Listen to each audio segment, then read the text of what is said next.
नमस्कार दोस्तों, good morning. मैं प्रतीक सहगल आज आपका फिर से स्वागत करता हूं अपने इस चैनल पे। आज ये एडिशन संडे का स्पेशल एडिशन इसलिए रखा है कि लास्ट वीक में काफ़ी क्वेश्चंस आए हैं और ये क्वेश्चंस कुछ घबराहट के थे, कुछ प्रोत्साहन के थे, क्योंकि अब लोगों में ये चीज़ हो रहा है कि अब हम इन्वेस्टमेंट करें, हमें इन्वेस्टमेंट करना है।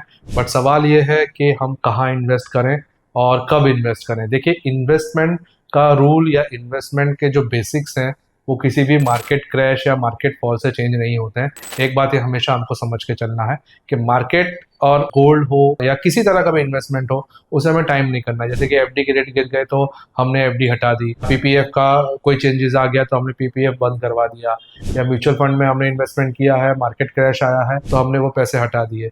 इस तरह से मार्केट में इन्वेस्टमेंट नहीं होता, या इस तरह से अपने फाइनेंशियल डिसीजन नहीं लिए जाते हैं। आपको आपका जो गोल है, आपका जो पर्पज़ है, आपका जो इन्वेस्टमेंट करने का मुख्य कारण है, वो हमेशा पकड़ के चलना है और इन्वेस्टमेंट करते रहना है। आप समझ के चलिए कि 2008 के क्रैश में जब मार्केट गिरा था, तो उस समय जिन लोगों ने इन्वेस्टमेंट किया वो पैनिक उस समय था कि मार्केट खत्म हो गया है, पर आज किसी को याद भी नहीं है और कितने लोगों ने तो वो चीज़ देखी भी नहीं है और यह मार्केट वहाँ से अपनी चाल चल चुका है। इसी तरह से 2011-13 में भी अच्छा खासा फॉल आया था मार्केट के अंदर, 2018 में भी आया था और अभी लेटेस्ट 2020 का भी फॉल था। तो अगले वीडियो में मैं आपको बताऊंगा कि almost every year since 1980 market में फॉल रहे हैं, 1999 से रेगुलर फॉल रहे हैं। तो पूरा डेटा आपके साथ शेयर करूंगा कि लगभग हर साल कुछ ना कुछ नेगेटिव न्यूज़ होती है, पर मार्केट अपनी चाल चलता है क्योंकि इकोनॉमी चलते रहने वाली है।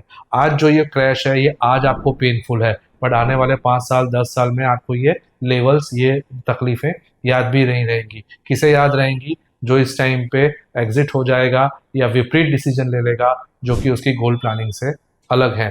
तो आप इस मार्केट में हो या कोई भी मार्केट में हो, अपने जो फाइनेंशियल गोल है, अपनी जो प्लानिंग है, उस पे बने रहें। देखिए, मैं आपको हमेशा ये कहता हूँ कि आप जैसे लास्ट ईयर क्या था, गोल्ड मेटल सिल्वर में बहुत तेज़ी थी, लोग इन्वेस्ट कर रहे थे।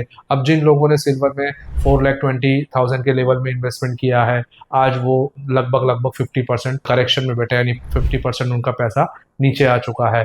तो इस तरीके से जो डिसीजंस होते हैं कि जो चीज़ चल रही है उसमें पैसा लगा दिया जाए अपनी दूसरी प्लानिंग छोड़ के, ये गलत हो जाता है।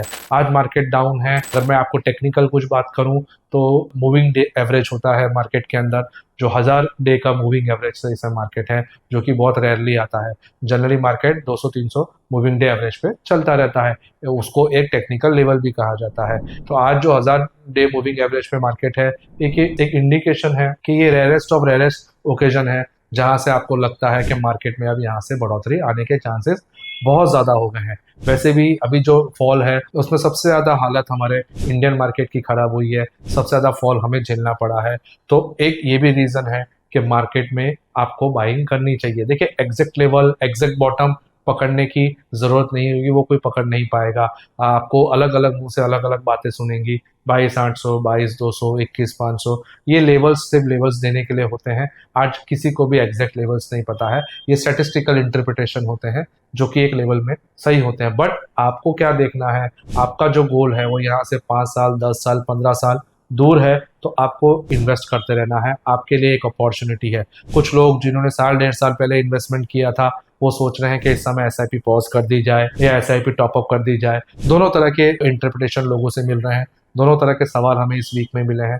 तो यह सही टाइम है कि जो लोग पैसा ऐड करने को सोच रहे हैं, क्योंकि ये टाइम वीक टाइम है जब मार्केट आपको सस्ता मिल रहा है, मार्केट की सॉलिडारिटी में कोई फर्क नहीं आया है, इकोनॉमिकली कोई चेंज नहीं हुआ है। ये है कि अभी सिनारियो थोड़े इस तरह के बने हैं कि मार्केट गिरावट में है, और ये एक हेल्दी गिरावट है जहां आपको इन्वेस्ट करना चाहिए। बट आपका जो होराइजन है 5 साल 10 साल का होना चाहिए। इसमें भी आप ट्रेडिंग की ना सोचें कि मार्केट गिरा है, 1 साल में बहुत अच्छा बढ़ जाएगा तो मैं निकाल लूंगा, मैं ट्रेड कर लूंगा। वो एटीट्यूड से कभी इन्वेस्टमेंट ना करें। अगर वो 1 साल में नहीं बढ़ा, देना आपकी चीज़ें गलत हो जाएंगी। तो हमारा ये कहना है कि हर मार्केट गिरावट को आप एक अपॉर्चुनिटी समझें। अगर आपके पास इन्वेस्टमेंट की कैपेसिटी है तो बिल्कुल इन्वेस्टमेंट करें, पैनिक ना हो, अपने गोल्स चेंज ना करें। आपने अगर 3 साल पहले अपने छोटे बच्चे के लिए, जो कि 1 साल का है, 2 साल का है, 5 साल का है, 10 साल का है, उसकी प्लानिंग करी है, वो प्लानिंग 15 साल की हो सकती है, 10 साल की हो सकती है, 18 साल की हो सकती है। तो उस चीज़ों को आज छेड़ने की ज़रूरत नहीं है या उस पर पछताने की ज़रूरत नहीं है। कि आपकी गोल्ड प्लानिंग गलत हो गई है। मैं आपको कुछ डेटा शेयर कर रहा हूँ स्क्रीन पे, आप देखिए कि ये 3 क्रैश आए थे। 2000 में जब डॉट कॉम क्रैश आया था तब निफ्टी जो है वो 1500 के लेवल्स पे आ गई थी। आज 2000 में किसी ने अपने इन्वेस्टमेंट शुरू किया हो तो आज 25 साल में 1473 टाइम्स यानी 1473% निफ्टी बढ़ गई है, वो भी आज इतने क्रैश के बाद। 23,500 का अगर लेवल पकड़ते हैं 2025 का, तो निफ्टी ने इतना रिटर्न्स दिया है। तो आप समझ के चलिए कि 1473 टाइम्स मार्केट में उनको तेजी मिली है। 1500 की निफ्टी 2350, और 1-2 साल 5 साल रुकते हैं तो और अच्छा उनको रिटर्न इसके अंदर दिखता है।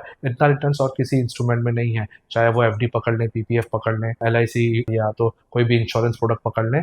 तो ये चीजें हैं कि उस समय वो चीज आपको बहुत हैवी लगती है, पर आप कुछ टाइम के बाद वो चीज आपको नॉर्मल लगती है। एक और उदाहरण देता हूं मैं आपको, 2008 का क्रैश जब निफ्टी 2857 पॉइंट तक नीचे गिर गई थी, वहां से अगर आज की हम तुलना करें यानी कि ऑलमोस्ट 17 साल, 2025 में 23,500 की निफ्टी यानी मोर देन 700 टाइम्स वो निफ्टी वहां से बढ़ गई है। तो 2008 में किसी ने इन्वेस्टमेंट शुरू किया है तो आज 17 साल में उसका पैसा इतने टाइम से ग्रो हो गया है। और जो लेटेस्ट है 2020 का, 2020 में निफ्टी ने 8026 के लेवल्स टच किए थे और वहां से आज अगर मैं बात करूं तो 190 टाइम्स उसका रिटर्न ग्रोथ हुआ है। तो आप देखिए कि जो भी क्रैश है वो एक अपॉर्चुनिटी है कि आपको मार्केट में पैसा, अच्छा और बड़ा पैसा बन सकता है, और आप इससे हट जाते हैं और जब मार्केट में अगेन रैली आती है तब एंटर करते हैं तो मार्जिन ऑफ रिटर्न्स आपके कम हो जाते हैं। तो हमारा या किसी का भी यही सजेशन रहेगा आपको कि आप जो पूछ रहे हैं कि कहाँ इन्वेस्टमेंट करें, आपने जो अपना पोर्टफोलियो बनाया है, जो अपने गोल प्लानिंग करी है, उसी में इन्वेस्ट करें, उसी में ऐड करें।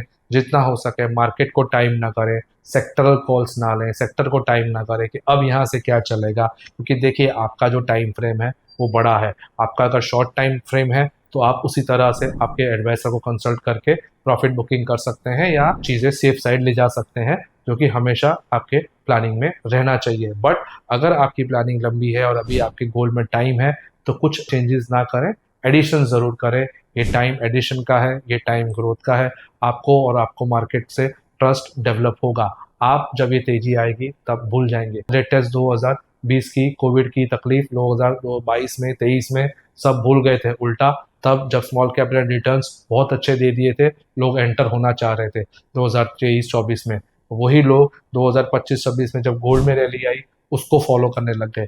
तो never chase the returns, never follow the trend. आप अपने गोल प्लानिंग को फॉलो करें, उसके हिसाब से उसके मुताबिक अपने पैसे को ऐड करते रहें, इन्वेस्ट करते रहें। आपका रिटर्न्स, आपकी जो प्लानिंग है वो हमेशा सक्सेसफुल रहेगी। बाकी आप अपने एडवाइजर के टच में रहें, एक सही सलाह लें और इन्वेस्टमेंट करते रहें। हटके न करना है आपको, कुछ भी ऐसा अलग नहीं करना है कि आप मार्केट के विपरीत अपने आप को पाएं। उम्मीद करता हूं कि आपको क्लैरिटी मिल गई होगी कि कहाँ इन्वेस्टमेंट करना है, क्यों करना है और कितना देर तक उसमें रुकना है। हमेशा यही प्लानिंग से चलिए, आपका गोल प्लानिंग, इसको ट्रेडिंग मत बनाइए, इन्वेस्टिंग रहने दीजिए।